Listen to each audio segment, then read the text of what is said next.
तो जो सिलेबस है, सिलेबस तो हालांकि लिखा दिया हमने, सिलेबस के अकॉर्डिंग ही आगे बढ़ना है।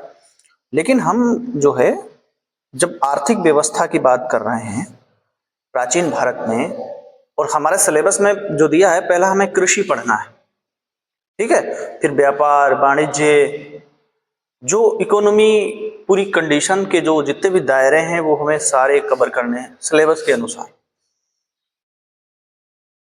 तो उसी को ध्यान में रखते हुए हम लोग पढ़ाई करेंगे। लेकिन हमने इसलिए लगाया कि हम इसमें जो है थोड़ा सा हड़प्पा सभ्यता की ओर जाएंगे, क्योंकि पहली जो नगरीय सभ्यता है वो हमारी हड़प्पा सभ्यता है, और पहली नगरीय सभ्यता हड़प्पा सभ्यता होने के नाते उसमें है क्या कि इकोनॉमिक कंडीशन वहां की बहुत ज्यादा डेवलप थी, आर्थिक स्थिति जिसको बोलते हैं। दूसरे सभ्यताओं के साथ उनके व्यापारिक संबंध रहे हैं, है ना, या अपने भूमि क्षेत्र के अंदर ही उन्होंने दूसरी जगहों से, स्थानों से अलग अलग संबंध स्थापित किए हैं, व्यापारिक संबंध रहे। आर्थिक स्थिति में कैसे डेवलपमेंट हुआ, कैसे उन्होंने सुधारने का प्रयास किया, क्योंकि नगरीकरण सभ्यता है तो थोड़ा सा हम उसके बारे में पढ़ लेंगे, ठीक है। तो हेडिंग डालिए, हेडिंग क्या है लिख लीजिए ऊपर, लेसन का नाम इस तरीके से लिखिए, हड़प्पा कालीन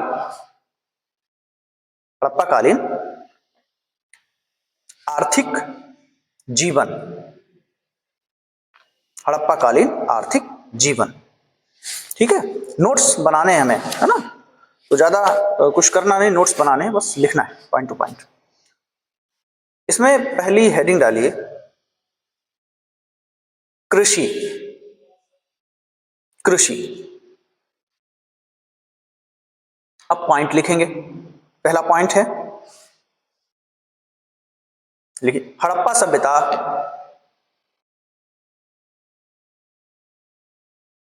व्यापार प्रधान थी, हड़प्पा सभ्यता व्यापार प्रधान थी, किंतु आजीविका एवं अर्थव्यवस्था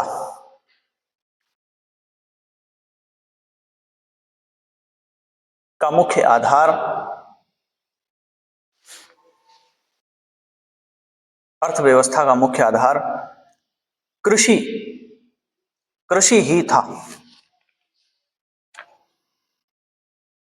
अर्थव्यवस्था का मुख्य आधार कृषि ही था,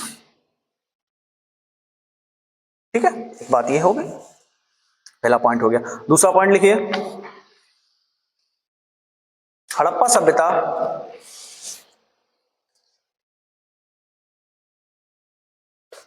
हड़प्पा सभ्यता में कोई, हड़प्पा सभ्यता में कोई हल हल या फावड़ा, हड़प्पा सभ्यता में कोई हल या फावड़ा नहीं प्राप्त होता है, नहीं प्राप्त होता है, परंतु कालीबंगा से, कालीबंगा से जुते हुए खेत के साक्ष्य मिले हैं,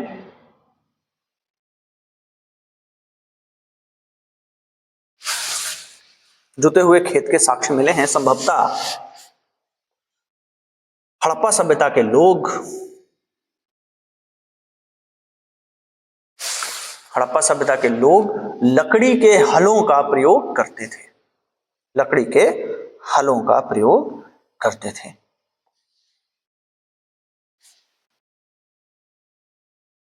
ठीक है। तो ये जानकारी हमें कृषि से संबंधित प्राप्त हो रही है धीरे धीरे। अगला पॉइंट लिखिएगा,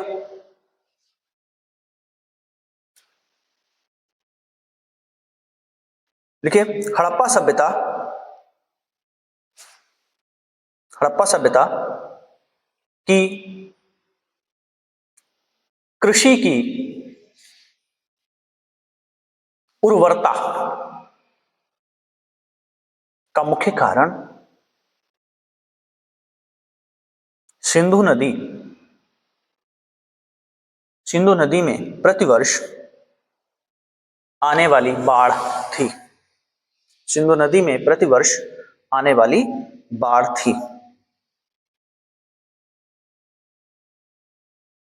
फिर अगला पॉइंट लिखिए, बलूचिस्तान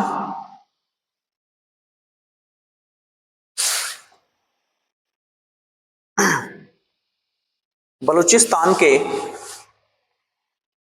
गबरबंद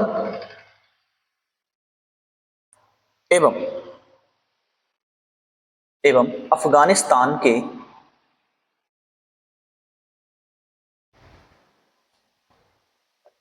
सोर्तुघई से नहरों के साक्ष्य मिलते हैं।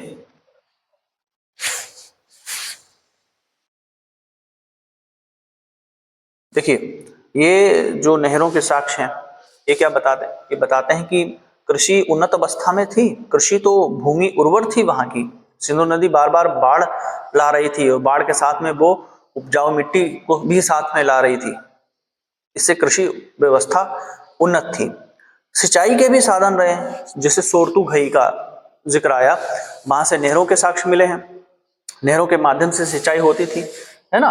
और ज्यादातर जो हड़प्पा कालीन स्थल हैं वो किसी न किसी नदी तट के समीप हैं, वहां से सिंचाई के उचित साधन थे। और दूसरी चीज ये भी है कि कुएं भी सिंचाई के रूप में प्रयोग में लाए जाते थे, है ना। जैसे मोहनजोदड़ो से करीब 700 के आसपास के करीब कुएं मिले हैं, जैसा हम लोग पढ़े हैं पहले भी इस चीज को। तो वो कुएं दैनिक उपयोग के लिए जल की व्यवस्था तो करते ही थे, साथ में वो खेतों में सिंचाई के लिए भी काम में लिए जाते थे। ठीक है, आगे अगला पॉइंट लिखिएगा, मोहनजोदड़ो कौमा हड़प्पा एवं अन्य नगरों से अन्नागार के साक्ष्य प्राप्त होते हैं।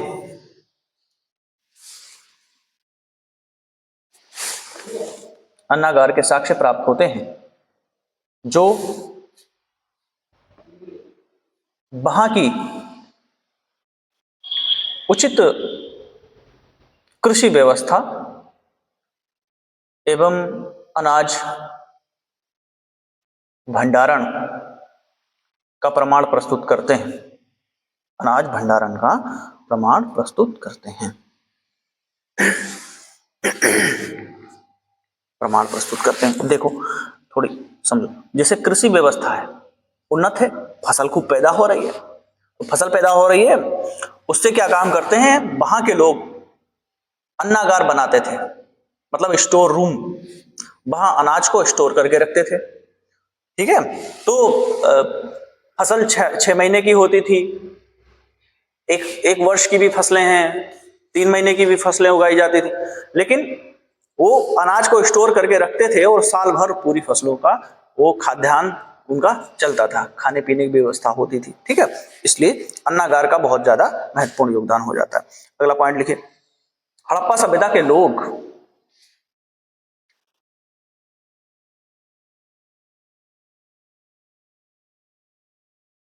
हड़प्पा सभ्यता के लोग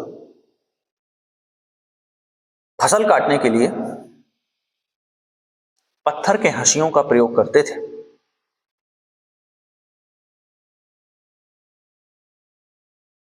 हंसियों का, पत्थर के हंसियों का प्रयोग करते थे। एक हेडिंग डालेंगे, प्रमुख फसलें, प्रमुख फसलें, प्रमुख फसलें। इसमें लिखें, पहला पॉइंट है, हड़प्पा सभ्यता में अब तक, हड़प्पा सभ्यता में अब तक 9 प्रकार की फसलों की पहचान की गई है। अब तक 9 प्रकार की फसलों की पहचान की गई है।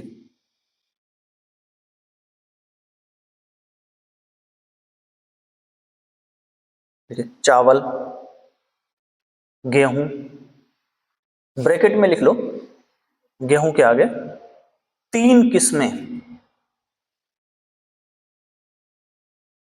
ये समझ लो किस्में, वेराइटी, गेहूं की 3 वेराइटी थी वहां पे उस समय चल रही थी। कॉमा लगा के आगे लिखे, जौ, ब्रैकेट में लिख लो 2 किस्में, यानी कि जौ 2 वैरायटी के जौ चलते थे वहां पे, कॉमा खजूर, खजूर, तरबूज, मटर, राई, तिल, कपास, कपास, ये प्रमुख फसलें, ठीक है, हड़प्पा काल की थी। अगला पॉइंट लिखिए चावल के साक्ष्य, चावल के साक्ष्य लोथल, रंगपुर, हड़प्पा एवं कालीबंगा से मिले हैं, एवं कालीबंगा से मिले हैं, कालीबंगा से मिले हैं।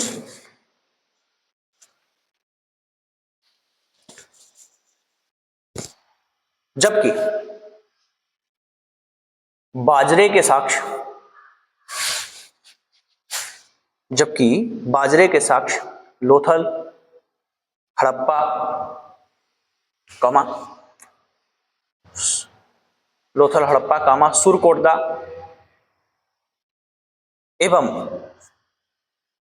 एवं सोरतुघई से मिले हैं, एवं सोरतुघई से मिले।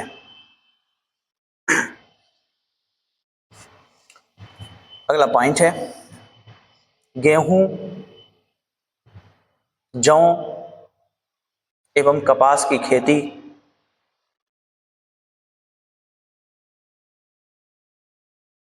के साक्ष्य मेहरगढ़ से प्राप्त होते हैं।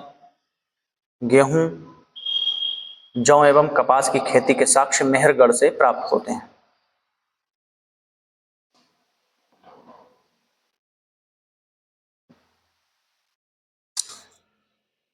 हड़प्पा, अगला पॉइंट है हड़प्पा सभ्यता के लोगों का मुख्य खाद्यान्न,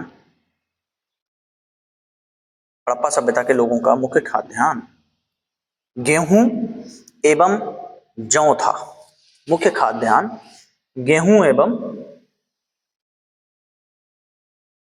जौ था। अगला पॉइंट है सिंधु सभ्यता के लोग, सिंधु सभ्यता के लोग रागी एवं ईख, ईख की फसल से अपरिचित थे, ईख की फसल से अपरिचित थे, ठीक है। अगला पॉइंट है सर्वप्रथम, सर्वप्रथम कपास, सर्वप्रथम कपास उगाने का श्रेय सिंधु सभ्यता के लोगों को ही प्राप्त है।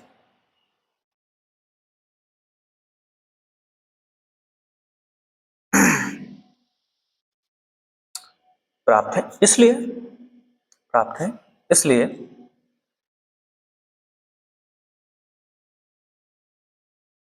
यूनानियों ने, इसलिए यूनानियों ने इसे, इसे सिंडोन, सिंडोन ये यूनानी भाषा का शब्द है सिंडोन, ठीक है, इसलिए यूनानियों ने इसे सिंडोन, जिसकी उत्पत्ति सिंध से हुई है, सिंध से हुई है, नाम दिया है, नाम दिया है। देखिए तात्पर्य है कि कपास को यूनानी क्या कहते थे, सिंडोन, ठीक है, ये समझ लो बस। एक हेडिंग डालिएगा पशुपालन, पशुपालन,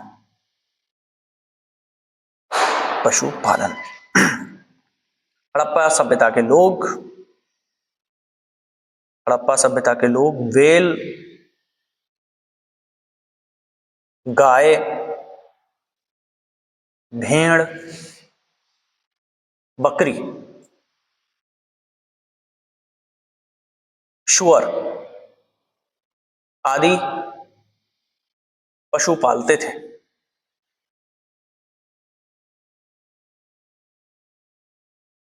अगला पॉइंट है गाय, ऊंट एवं घोड़े का अंकन, घोड़े का अंकन सैंधव मोहरों पर नहीं मिलता, मोहरों पर नहीं मिलता।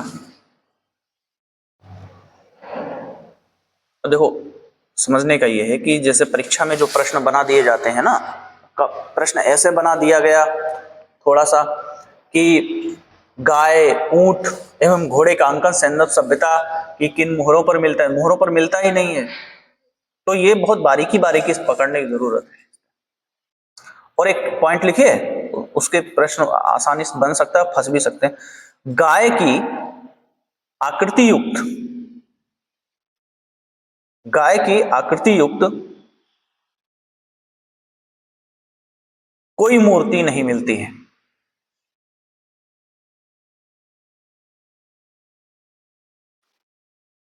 मतलब हड़प्पा सभ्यता में कोई ऐसी मूर्ति नहीं मिली जिस जो गाय का चित्र हो उस पर बना, गाय की मूर्ति कोई नहीं प्राप्त होती है। ठीक है, ये चीज है। अगला पॉइंट है हड़प्पा संस्कृति में,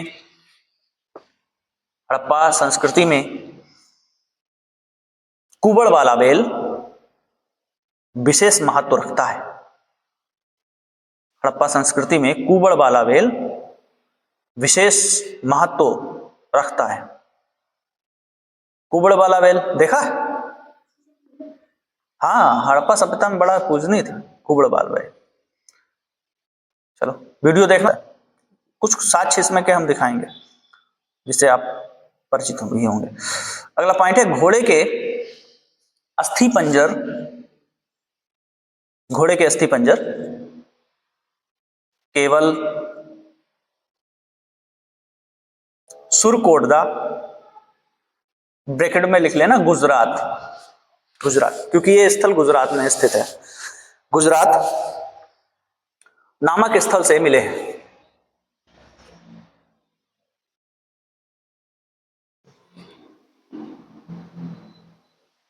गुजरात नामक स्थल से मिले।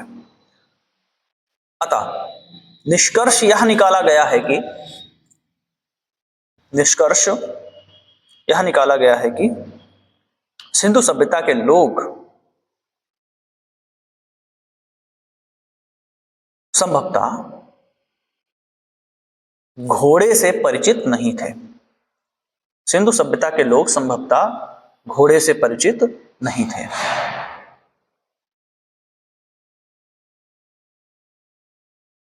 ठीक है, अभी तो घोड़े के साक्ष्य मिले या नहीं मिले, है ना, घोड़ा सिंधु घाटी सभ्यता में था या नहीं था, तो विद्वानों में एक बहुत डिस्कशन हुआ इसके पीछे, बहुत ज्यादा। तो कुछ एक पॉइंट है और नोट करने हैं घोड़े से संबंधित जो साक्ष्य हैं वहां के। लिखिए, मोहनजोदड़ो की ऊपरी सतह से,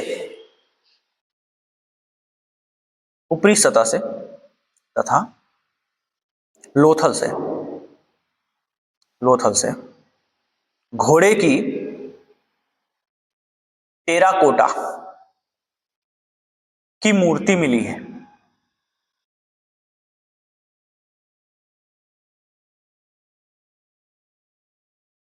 बलूचिस्तान के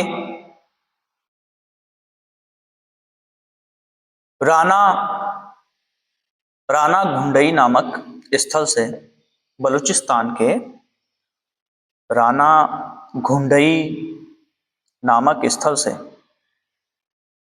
घोड़े के दांत प्राप्त हुए हैं।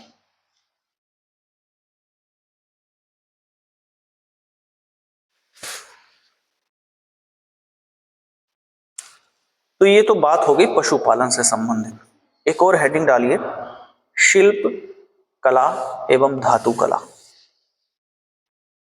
शिल्प कला एवं धातु कला। अब इसमें लिखिए, हड़प्पा सभ्यता, हड़प्पा सभ्यता कांस्य युगीन सभ्यता थी। हड़प्पा सभ्यता कांस्य युगीन सभ्यता थी। यहाँ के लोग, यहाँ के लोग तांबे के साथ टीन मिलाकर कांसा तैयार करते थे, तांबे के साथ टीन मिलाकर कांसा तैयार करते थे। ठीक है, हड़प्पा काल में मृद भांडों का निर्माण, मृद भांडों का निर्माण कुम्हार के चाक पर किया जाता था, कुम्हार के चाक पर किया जाता था। मृद भांड तो देखा होगा, कई बार हमने फोटो दिखाया ना मृद भांड का, ध्यान है? नहीं ध्यान है तो इसमें दिख जाएगा, ठीक है। अगला पॉइंट है, हड़प्पा सभ्यता में काले एवं लाल रंग के मृद भांड प्राप्त होते थे, प्राप्त होते हैं, काले एवं लाल रंग के मृद भांड प्राप्त होते हैं। अगला पॉइंट है, हड़प्पा सभ्यता के लोग लोहे से, लोहे से परिचित नहीं थे,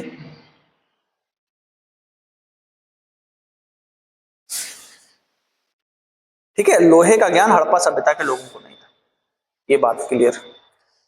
कांसा वहां का मुख्य जो धातु की बात करें तो कांसा मुख्य धातु है, इसीलिए उसको कांस्ययुगीन सभ्यता कहा जाता है, हड़प्पा सभ्यता को, ठीक है। अगला पॉइंट है,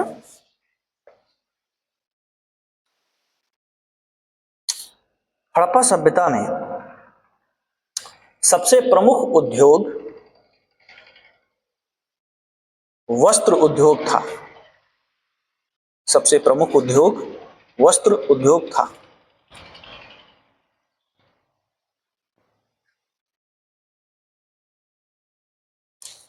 मनके बनाने का कारखाना, चन्हुदड़ो एवं चन्हुदड़ो एवं मोहनजोदड़ो से प्राप्त हुए हैं।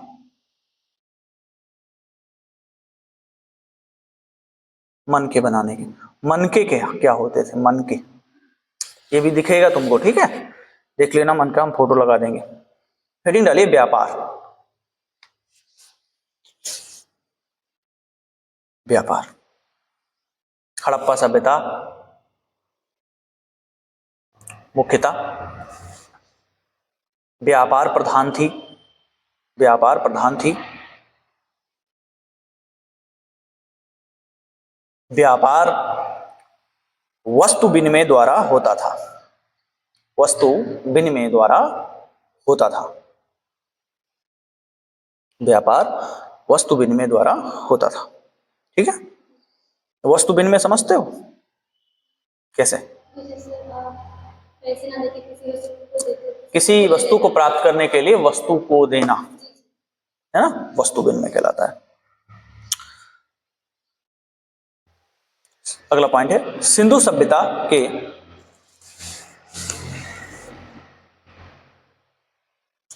सिंधु सभ्यता के सुमेरियन सभ्यता एवं मिस्र की सभ्यता से व्यापारिक संबंध प्राप्त होते हैं, व्यापारिक संबंध प्राप्त होते हैं।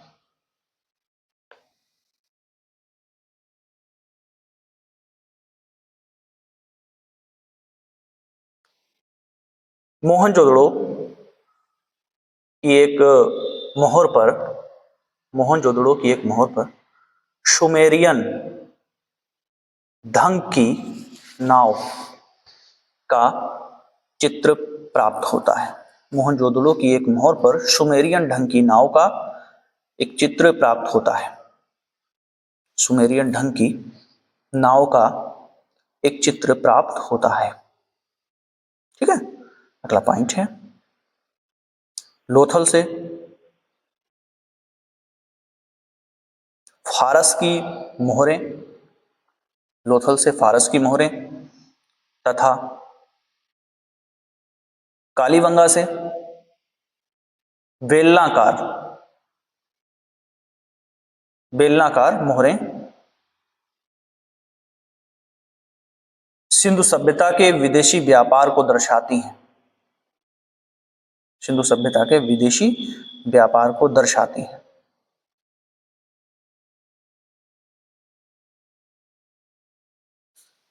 अगला पॉइंट देखिए, सूत का सुत का गेंडोर, कमा बालाकोट, कमा लोथल,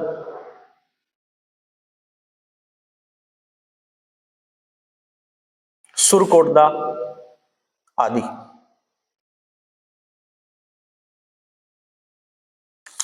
सागर के तट पर स्थित सैंदवकालीन बंदरगाह थे, सैंदवकालीन बंदरगाह थे। एक पॉइंट और, सुत का गेंडोर को हड़प्पा सभ्यता के व्यापार का चौराहा कहा जाता था।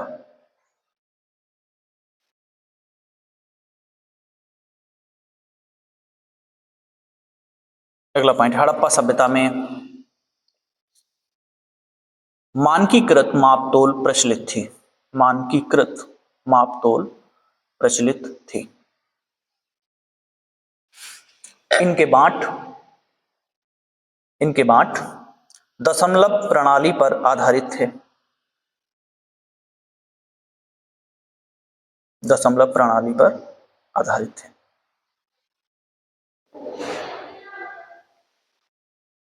अगला पॉइंट है, मोहनजोदड़ो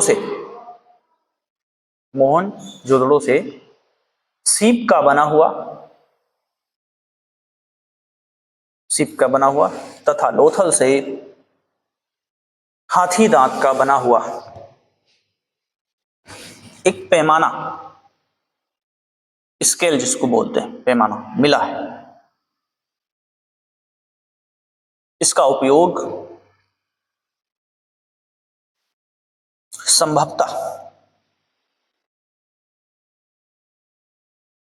संभवतः लंबाई मापने के लिए किया जाता था।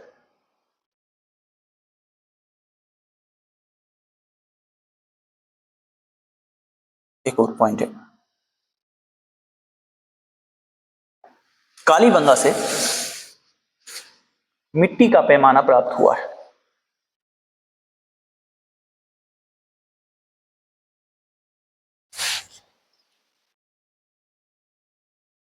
मिट्टी का पैमाना प्राप्त हुआ है। तो ये पूरा इकोनॉमी कंडीशन रहा है हड़प्पा सभ्यता का। पशुपालन में क्या था, कृषि कैसे होती थी वहाँ, व्यापार वाणिज्य के संबंध में जो भी महत्वपूर्ण पॉइंट बन सकते हैं और परीक्षा के दृष्टिकोण से वो ये थे। हमने इसमें एक चीज देखी है कि विदेशी व्यापार बहुत महत्वपूर्ण उन्नत अवस्था में था। सुमेरियन सभ्यता, मिस्र आदि देशों से व्यापार होते थे इनके, और अनेक व्यापारिक वस्तुएं जो सैंदव काल में बनी या यहाँ के जो स्थलों में पाई गई, जैसे लोथल है, चनोदड़ो है, यहाँ की बनी हुई वस्तुएं, हड़प्पा की बनी हुई वस्तुएं मिस्र से पाई गई, वहां की बनी हुई वस्तुएं यहाँ के स्थलों से पाई गई। तो ये सीधा स्पष्ट करता है कि व्यापार होता था, विनिमय का माध्यम वस्तु विनिमय था, ठीक है। मापन की प्रक्रिया थी, माप के लिए एक उनकी दशमलव पद्धति का प्रयोग करते थे, वो स्केल मिली हैं, वो लंबाई मापने के लिए यूज की जाती थी। तो इकोनॉमिक स्थिति की अगर बात करें, इकोनॉमिक कंडीशन की बात करें, तो उस दृष्टि से हड़प्पा सभ्यता काफी उन्नत अवस्था में रही है और इस तरीके से उसका डेवलपमेंट देखने को मिलता है। अगला हमारा जो चैप्टर रहेगा वो रहेगा वैदिक काल। और वैदिक युग जब हम पढ़ेंगे तो ऋग्वैदिक काल और उत्तर वैदिक काल दोनों के संबंध में जो उसकी आर्थिक स्थिति है वो हम पढ़ने की कोशिश करेंगे। एक चीज और बता दें, सिलेबस जो लिखा है आप देखिएगा, ठीक है। सिलेबस में जो हमने लिखा है वो जैसे कृषि है, वैदिक काल में कृषि, मौर्य काल में कृषि, उत्तर मौर्य काल में कृषि, इस तरीके से उसको विभाजित किया है, ठीक है। लेकिन हम क्या पढ़ेंगे, अगर हमने वैदिक काल पढ़ना है तो वैदिक काल में कृषि व्यवस्था, पशुपालन व्यवस्था, व्यापार और वाणिज्य, उद्योग और धंधे, पूरा वैदिक काल में जितना भी इकोनॉमिक उसकी स्थिति है एक ही चैप्टर में हम कवर कर लेंगे। इससे बार बार हमें पेज पलटने नहीं पड़ेंगे, वैदिक काल का सारा एक जगह पे इकट्ठा हो जाएगा। मौर्य काल का सब एक जगह पे, इस तरीके से पढ़ेंगे। ठीक है, तो ये इसमें थोड़ा हमारा अपना ढंग होगा पढ़ाने का, क्योंकि हम अलग अलग ना पढ़ के वैदिक काल, हड़प्पा काल, इन सबको एक जगह पे लाने की कोशिश कर रहे हैं। ठीक है, तो अपने नोट्स अच्छे से बना